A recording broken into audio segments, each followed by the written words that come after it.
I got to play the Marvel vs. Capcom fighting game collection early, so big shout out to Capcom for letting me come through to their offices in LA to test out the game. Before we get into it, I want to preface this by saying I only got like 30 minutes of time with the game, so there's only so much I can tell you. And what I can tell you is this fighting game collection features a bunch of different games, including X-Men Children of Adam, X-Men vs. Street Fighter, Marvel's Superheroes vs. Street Fighter, Marvel Superheroes, Marvel vs. Capcom, Marvel vs. Capcom 2, and The Punisher. And in this demo that we got to play, everything was playable except for The Punisher. That was not in the build for whatever reason. I'd imagine it probably just wasn't ready.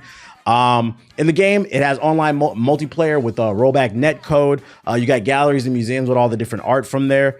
I think it has like modern controls in there as well with one button specials, adjustable difficulties, and then the quick save functionality. I didn't get to test out any of the online, so if you're curious of how the rollback net code is on it, I can't tell you. I only got to play local at this event, but what I can tell you, what I played, I loved it. And I'm going to be honest, it's mostly just because of nostalgia. In my opinion, Marvel vs. Capcom 2 is a top 100 game. It's in my top 100. I don't know where it would land, but it's there. And the moment I got on the sticks, I was just like, I got reminded, it was like a rush. I was like, oh man, I love this game. I'm definitely copping this one. Especially because the last time that I played it was when it released on the Xbox 360.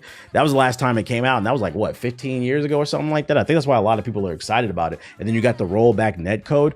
Do know that this game is not going to be in 16:9. This is not a remaster. I believe this is just a port. So it'll be in its native display. When I played it, the way it was displayed is in its native display, and then on the side it had like artwork to fill the screen. So technically it is in 16:9, but like on the edges there will be artwork, and then it'll kind of have like that box how it originally used to display. But what's on the screen is very crispy. It runs well. It felt very fast, fluid. I'm gonna let you know right now the gameplay is not gonna be the best because it's been a while since I played.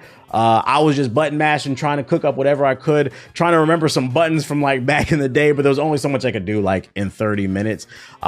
I will say the one thing that impressed me most about this Marvel vs. Capcom collection was the fact that the training mode, they included a lot of modern tools in it. So like in the training mode, if you go into there, it'll actually show you the hitboxes of each character and all the different moves. So like for those of you who are trying to take this game seriously and go online and play ranked and lab it up, maybe even get into some tournaments, because I'd imagine this collection, now that it's available on modern hardware, it's going to be big in different tournaments or whatnot. So the fact that they put this training mode in there and you can see all the different hitboxes, not going to be too useful for me because I'm not trying to sweat that hard. I just want to be better than my friends. I do think that's going to be very useful for people that want to sweat on this goddamn game.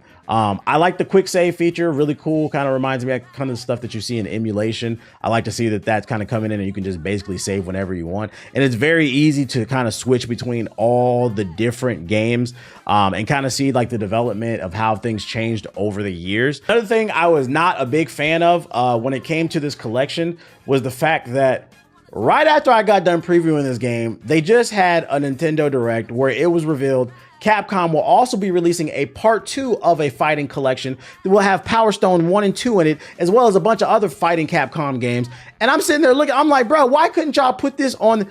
You could at least waited until this game came out, the first one. So I'm not gonna lie, it kind of irks me. It kind of feels greedy that you guys are putting out a part 2 to this collection, when in my opinion, these older games, like the file sizes are much smaller. They could have easily put this all on one disc. They could have made it all one digital download, but you know, they got to milk it, I guess. I wish if you were going to release a part 2, Capcom, I really wish you guys would have waited at least 6 months to a year before you announce this.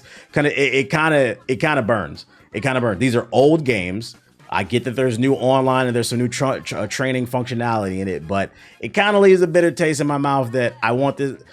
Now I got to pay for 2 different collections. I don't know if I'm gonna get that second one. It is tempting because I do love Power Stone, and it's been, I don't think we've seen Power Stones in the Dreamcast either. All I can say is I like the game. I think it's going to be a really good collection. It runs smooth, didn't get any like crazy hiccups, as it should, because it's modern hardware and an old game.